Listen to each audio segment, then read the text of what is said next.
Pessoal, olha só. Eu, ao assistir uma aula dessas, eu fiquei um pouco chateado porque o cara não precisava me ensinar aqui o perímetro médio e ampere. Mas a questão é que eu acho que de repente, o primeiro contato que eu tive, o cara economizou muito, falou demais e só deu toques genéricos. Como eu já sei que tu sabe que nós já falamos na aula sobre isso, né? Teve um momento que eu falei para vocês que era o voltímetro, para a gente poder fazer as experiências virtuais aqui, né? E o nome já diz tudo para o leigo. Então a questão não estou preocupado em que tu saiba que amperímetro mede corrente elétrica, que voltímetro mede a voltagem, o ADDP, que é a diferença de potencial, que o multímetro mede multi-coisas, certo? Aliás, olha, eu não citei, mas eu poderia também ter citado aqui o ohmímetro. Oh, que legal, o ohmímetro mede a resistência elétrica. O multímetro, então, ele é multitarefa. Tu gira um botãozinho, uma hora ele é uma coisa, outra hora ele é outra. Galvanômetro, vou te mostrar que galvanômetro nada mais é que um amperímetro super preciso. Um amperímetro que consegue medir com altíssima precisão. E nós vamos culminar a aula aqui chegando em Ponte de Wheatstone, que só o nome é feio, a maneira de raciocinar e de exercitar é simples. Mas o objetivo da aula de hoje não é que tu saiba para que serve um amperímetro, que eu acredito que tu já saiba. O objetivo é te mostrar como é que se instala um amperímetro num circuito elétrico, que são perguntas que se aparecem no vestibular, e quais características físicas devem ter esse equipamento para que ele meça adequadamente. Então, primeiro, imagina um circuitinho elétrico dos mais bobos que existem. Apenas um resistor e uma fonte de tensão. Se nós soubéssemos a voltagem e a resistência, era só tacar no V igual a R vezes I e achar o I. Mas para que essa lei pudesse ter sido criada, alguém teve que ter criado um aparelho que media a corrente elétrica, para a primeira medição ser feita. Concorda comigo? E aí, galerinha? Já que eu quero calcular a corrente que passa nesse fio, será que eu vou instalar o equipamento na posição X ou na posição Y? O que teu coração sugere? A corrente elétrica, que convencionalmente vai do mais para o menos, lembra? Sim. Se eu botar o equipamento na posição X, uma parte da corrente ia passar pelo resistor e uma parte ia passar pelo equipamento, porque eles estão em... Como é que é? Depende do que ele for feito, né? Se ele for fio reto, vai dar curto-circuito. E aí, ele vai roubar grande parte da corrente para ele, né? Só que eu vou estar desviando a corrente, eu vou estar alterando o circuito. Faz sentido eu medir alterando o circuito? Não, eu quero medir o meu circuito verdadeiro.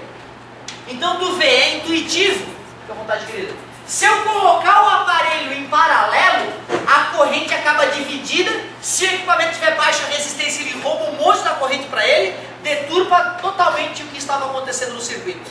Já dá para sentir que não é isso que eu quero.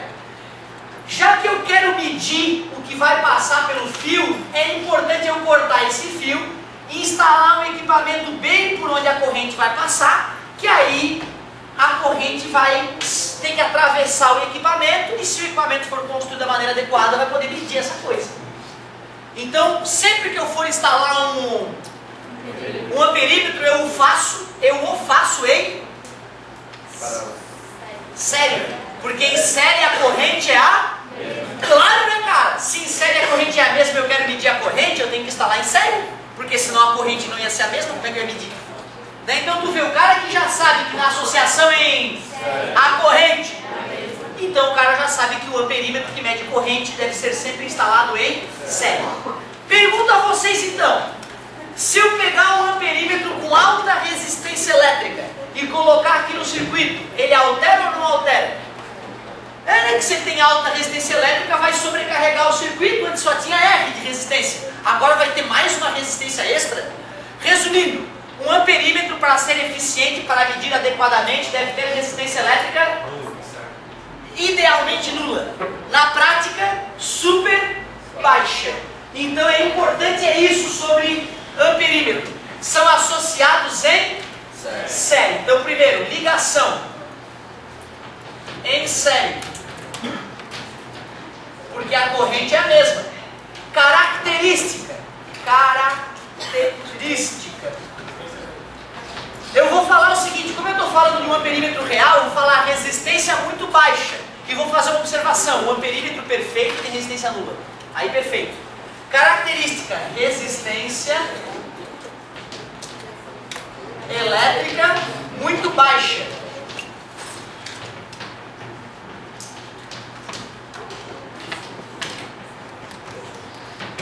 E aqui eu vou fazer a observação, amperímetros ideais têm resistência nula.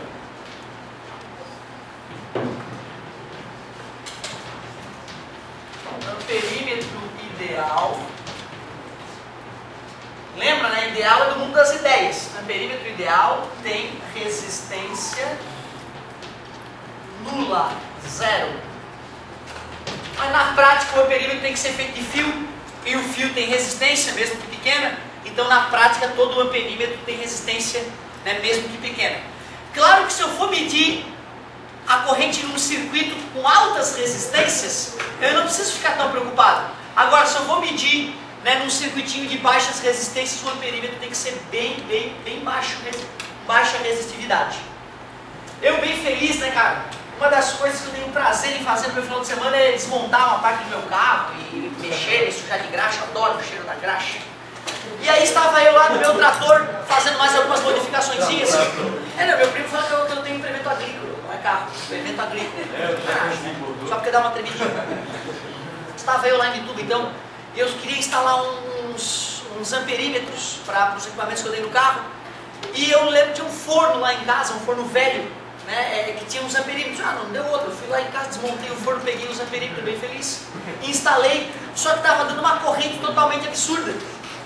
Eu não me dei o cuidado, né, como era uma coisa de final de semana, não me dei o cuidado de fazer cálculo, de ver se o amperímetro ia funcionar. Eu testei, estava prático lá, testei. Aí depois é que eu fui ver no fabricante que a resistência elétrica daquele amperímetro funcionava bem no circuito do forno, certo? Que era com resistências altíssimas. Agora, para o meu carro, que tinha um circuito com uma resistência mais baixa, aquele amperímetro já não funcionava, ele dava um registro errado, certo? Então, inicialmente eu achei que o equipamento tivesse estragado, depois eu vi que não. Era só porque a resistência interna do amperímetro não era condizente com o circuito que eu queria usar. Ou seja, o amperímetro funcionou bem para ti, não quer dizer que vai funcionar bem sempre em qualquer circuito. Ou seja, tem que casar bem o amperímetro para um determinado circuito. Mas o mais importante é que a resistência do amperímetro seja baixa, comparada principalmente com aquilo que tu vai medir, né? Certo? Ô galerinha, pensa bem, ó, tem lá o circuito, presta atenção. Ó, eu quero medir uma diferença de potencial atuando em cima desse resistor. Se eu quero medir a diferença de potencial do ponto A para o ponto B, será que eu instalo esse equipamento aqui, ó, ou até aqui de repente, ó, ou eu posso instalar ele entre o ponto A e o ponto B? Concordam comigo? Se eu instalar dessa maneira, eu vou estar me conectando com os dois pontos que eu quero medir. É por isso mesmo que o amigo tem razão. Sempre que eu for instalar um voltímetro, ele tem que estar em paralelo com o objeto que eu quero medir. Se eu quero medir a resistência no resistor R, eu tenho que botar o voltímetro em paralelo com ele. Se eu quero medir a voltagem dos polos da bateria, eu coloco o voltímetro em paralelo com a bateria. Até porque se eu colocar ele em série, o que vai estar atravessando o equipamento não vai ser uma DDP, vai ser uma corrente, certo? É o caso do amperímetro. Então sempre que eu for instalar um voltímetro, eu tenho que o fazer em paralelo. Aí vai funcionar. Eu vou estar medindo a voltagem, a DDP daqui para cá. Não, porque qual é a característica da associação em paralelo? A voltagem é a mesma, a corrente é que vai ficar alterada. Concorda comigo? Aliás, já que eu vou instalar o voltímetro para que a corrente não seja desviada, qual é a característica que o voltímetro tem que ter? Altíssima resistência, que aí a corrente praticamente continua indo para o mesmo caminho dela. Se eu boto um voltímetro de baixa resistência, ele estando em paralelo com a coisa que ele vai medir, ele vai roubar a corrente dessa coisa, e aí não vai funcionar. Tu viu que é tudo o contrário? Parabéns, aí seria equivalente ao curto-circuito se a resistência fosse baixa, né? Se eu pegar um amperímetro e for instalar em paralelo, é curto-circuito, vai fritar o amperímetro. Como é que é? Pois então, vai dividir a corrente. Para evitar que divida a corrente, eu boto uma resistência no voltímetro muito alta. Aí praticamente não vai fazer diferença, vai passar muito pouca corrente no voltímetro. Então, ó, voltímetro, qual é o tipo de ligação? Ligação em paralelo. E se o aluno quiser acrescentar em paralelo, pois a voltagem é a mesma. E qual é a característica que eu espero de um voltímetro? Alta resistência. É o contrário, é isso mesmo. Exatamente, sabe um sobre o outro, isso é mnemotécnica. Alta resistência elétrica. E o voltímetro perfeito, o voltímetro ideal, qual é a característica dele? A resistência é infinita. Infinita, parabéns.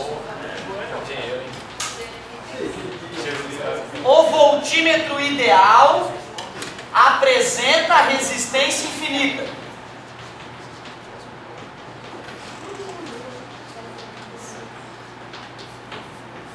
Infinita.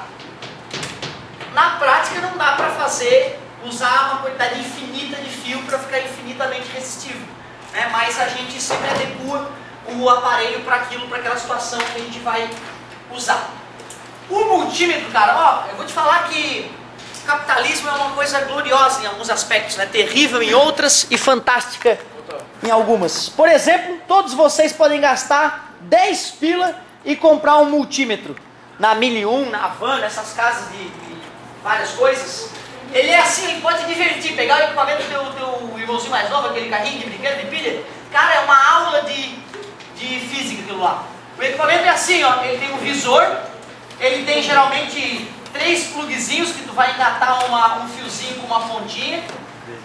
Dependendo se tu for usar ele como multímetro ou voltímetro ou amperímetro, pode ter que mudar a posição dos plugzinhos. Mas aqui tem um botão, ó, e nesse botão é que tu vai dizer, eu quero medir voltagem.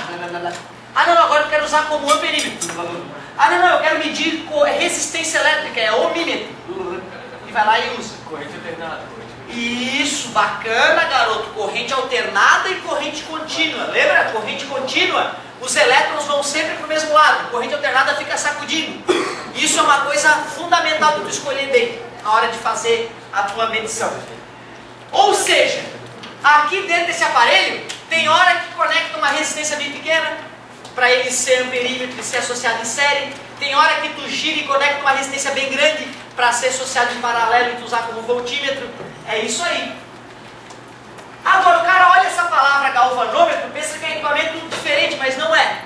Ele é um amperímetro de grande precisão. Galvanômetro nada mais é que amperímetro de alta sensibilidade ou grande precisão.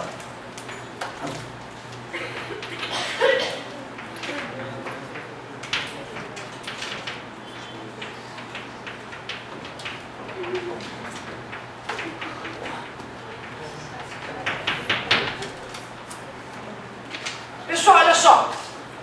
Por que eu terminei falando do galvanômetro? Porque agora eu vou precisar desse amperímetro altamente preciso, altamente sensível, para poder montar um circuito clássico que todos que forem fazer algum tipo de engenharia aí vão acabar brincando bastante no laboratório. Cara, quando o cara vai fazer laboratório de eletricidade, a primeira experiência geralmente que o cara realiza é uma experiência com um ponte de Wheatstone. Tu tinha, cara, assim, ó, presta atenção no que eu vou fazer agora, porque o desenho ele é tipo, é o desenho do ciclo de Carnot, que dá um medo, tu olha aquilo, meu Deus, que feio, mas na prática, na hora de fazer conta, é bem simples. Olha como é que é o desenho de uma ponte de Wheatstone. Vê se o cara realmente não fica cabreiro quando vê o desenho, olha só.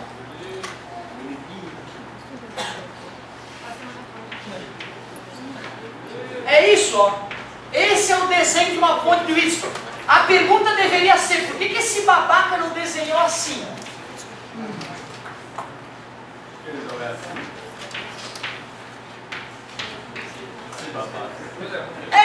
Eu às vezes, né, eu sou um pouco mal educado na hora de falar, por que esse bobão não desenhou assim? Bobão esse cara. Olha só, porque é a mesma coisa, a gente está vendo, ó, isso e isso é a mesma coisa. Pensa, não é porque o formato do fio ali ficou diferente que a corrente elétrica vai passar de maneira diferente. E isso fica diferente. Ah, não, peraí. É que eu acho que o cara queria que tu olhasse e já, o Whitson, tá lá o Whitson, é o cara. É para ficar marcante, é para tu olhar a figura e ficar marcante. Então, na verdade, quando a gente olhar uma situação dessa, nós vamos agradecer porque fica fácil identificar que é uma ponte de Whitson. Assim, às vezes o cara acha, tá sério, tá em paralelo, eu somo. O cara acaba não identificando que é ponte de Whitson, que é uma coisa marcante. Ah, mas tu vai entender a moral da história. Por que eu faço uma situação dessa no laboratório e coloco daqui para cá um galvanômetro, ou seja, um amperímetro preciso, que mede lá 0,0001 ampere, o safado mede.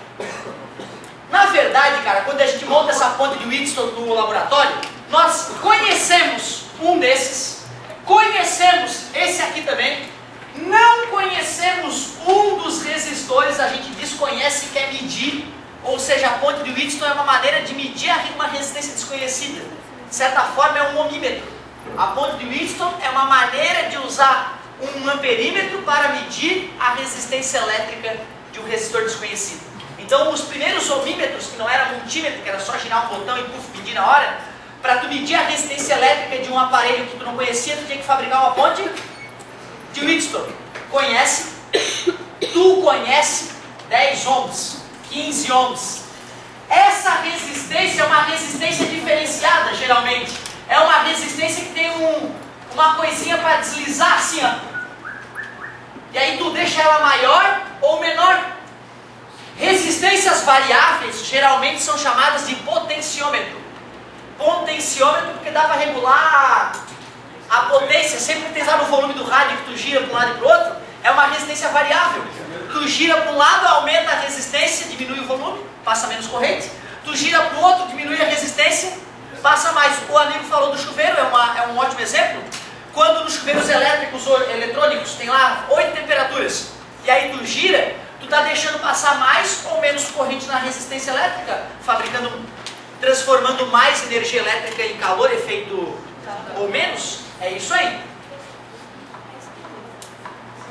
A geladeira, ela não é o que tu está falando na hora de regular, o ligar e desligar dela? Não, na verdade o da geladeira é um pouco diferente, a maneira de construir, é um pouco diferente. Não, desculpa. Essa estrutura aqui, né? Isso aqui da geladeira, de aumentar e diminuir, é um potenciômetro sim, igual o do rádio para regular o volume, sim, entendi. Eu estava achando que era a ponte de Whitson toda. Ô pessoal, olha só, mais uma vez, para que serve mesmo a ponte de Whitson? Para calcular uma resistência desconhecida. E para que tu consiga fazer isso, tem que conhecer essa resistência que é fixa, tens que conhecer essa que é fixa, e essa resistência, além de tu conhecer, ela tem que ser variável, e resistência variável tem até o nome técnico. Potenciômetro. Tu vê, são nomezinhos que podem te ajudar na interpretação de uma futura questão de física, beleza? Atenção agora! Montei lá no meu circuito, conheço, e aqui ó, eu vou ficar mexendo nela. Eu vou mexer nela até a ponte estar em equilíbrio. Quando a gente diz que a ponte está em equilíbrio, adivinha o que significa isso? É que no galvanômetro a corrente é zero. A corrente é zero. Então o que eu faço no laboratório? Como é que vai ser a tua primeira experiência no laboratório lá em eletricidade? Montou, pegou lá um potência, fica olhando e vai mexendo no potenciômetro para mais e para menos, até que aqui indique zero. Na hora que o galvanômetro indicar zero, tu diz a ponte está em equilíbrio. Quando nesse momento a ponte estiver em equilíbrio, tu concorda que para a corrente que está chegando aqui, está se dividindo igualzinha, tu concorda que as resistências somadas ali de cima vão ter que dar iguais a de baixo, né? para aqui não tá passando nada, né? Na verdade, posteriormente, quando a gente ganhar mais capacidade em circuitos elétricos, eu vou poder te provar que para a corrente elétrica ser zero, as resistências multiplicadas cruzado tem que dar igual. Ou seja, R1 que eu conheço vezes R4 que eu regulei tem que ser igual a R2 vezes R3. É como fazer um cruz credo na ponte de Wheatstone. Então, galerinha, por mais que o nome seja feio, que o desenho seja feio, a maneira de usar a ponte de Wheatstone é bem light. Tá em equilíbrio? Tá, cruz credo, pronto. Na prática do laboratório, o chato é que é tu que tem que botar ele em equilíbrio, tu tem que ter uma mão bem sensível para ir girando o potenciômetro devagarzinho. E passou, merda. E passou, putz, eu não consigo. Aí vi um cara que é melhor que tudo da tua equipe, acho que eu faço. Aí ele vai lá e, pô, viu, zerei, pô, como é que não consegue? Aí depois tu vê onde é que zerou. Aí, zerou em 12 ohms. Aí tu conhece, faz o cruz credo, vai faltar só aquela que tu não conhece. Tu repete a experiência 5 vezes, faz a média, dá a resposta pro professor, faz um relatório e envia lá para ele para ver se não cometeu nenhuma cagada no laboratório. Certo? Aqui tá bem mais fácil, aqui é só fazer o cruz credo e matar a questãozinha. Vou fazer uma pra ti. Bela ponte de Wheatstone. Oi.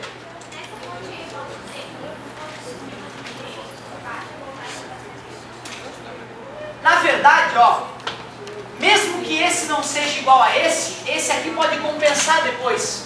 Tá? Então eu não posso tirar nenhuma conclusão extra, eu só posso afirmar que daqui para esse vezes esse é igual a esse vezes esse. Depois eu vou usar outras leis para te provar esta equação. Porque para hoje ficaria difícil, a gente precisaria usar as leis de Kirchhoff, que né, ainda não chegamos lá. Galerinha, olha só. Essa aqui tá bonita, ó. De exemplo, eu vou fazer lá na página 71 o exercício 83. Perigosa essa aqui, ó. Dá uma olhada no desenho ali. O que está acontecendo de diferente em relação à nossa aí?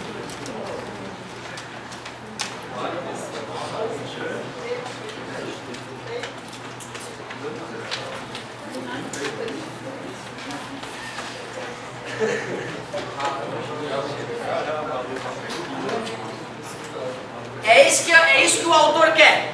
O autor quer que tu fique nervoso com isso. Oi.